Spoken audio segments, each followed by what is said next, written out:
الحمد للہ نحمده ونصلی علی رسوله الکریم اما بعد اعوذ باللہ من الشیطان الرجیم بسم اللہ الرحمن الرحیم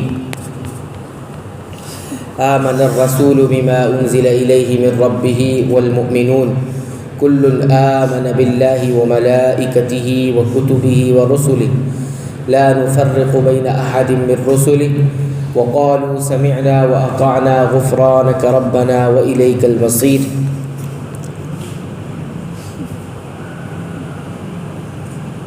رسول ایمان لائے اس چیز پر جو ان کی طرف اللہ تعالیٰ کی جانب سے اتری، اور مومن بھی ایمان لائے۔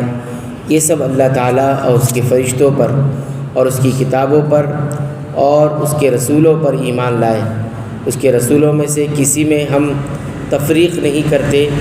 انہوں نے کہہ دیا کہ ہم نے سنا اور اطاعت کی، ہم تیری بخشش طلب کرتے ہیں اے ہمارے رب، اور ہمیں تیری ہی طرف لوٹنا ہے۔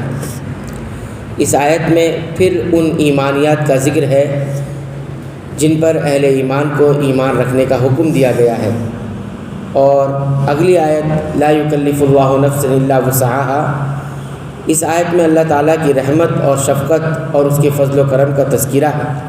اس نے انسانوں کو کسی ایسی بات کا مکلف نہیں کیا جو ان کی طاقت سے اوپر ہو۔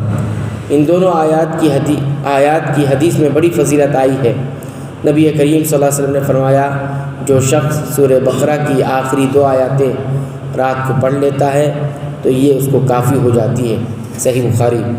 اور دوسری حدیث میں ہے، نبی کریم صلی اللہ علیہ وسلم کو معراج کی رات جو 3 چیزیں ملی، ان میں سے ایک سورہ بقرہ کی یہ 2 آخری آیات بھی ہے، صحیح مسلم۔ کئی روایت میں یہ وارد ہے کہ اس سورت کی آخری آیات آپ صلی اللہ علیہ وسلم کو ایک خزانے سے عطا کی گئی جو عرش الہی کے نیچے ہے، اور یہ آیات آپ کے سوا کسی اور نبی کو نہیں دی گئی۔ حضرت معاذ رضی اللہ تعالیٰ عنہ اس سورت کے خاتمے پر آمین کہا کرتے تھے۔ لا يكلف الله نفسا الا وسعها لها ما كسبت وعليها ما اكتسبت ربنا لا تؤاخذنا ان نسينا او اخطانا ربنا ولا تحمل علينا اصرا كما حملته على الذين من قبلنا ربنا ولا تحملنا ما لا طاقة لنا به واعف عنا واغفر لنا وارحمنا انت مولانا فانصرنا على القوم الكافرين۔ اللہ تعالیٰ کسی جان کو اس کی طاقت سے زیادہ تکلیف نہیں دیتا، جو نیکی وہ کرے وہ اس کے لیے، اور جو برائی وہ کرے وہ اس پر ہے۔ اے ہمارے رب، اگر ہم بھول گئے ہوں یا خطا کی ہو تو ہمیں نہ پکڑنا۔ اے ہمارے رب، ہم پر وہ بوجھ نہ ڈال جو ہم سے پہلے لوگوں پر ڈالا تھا۔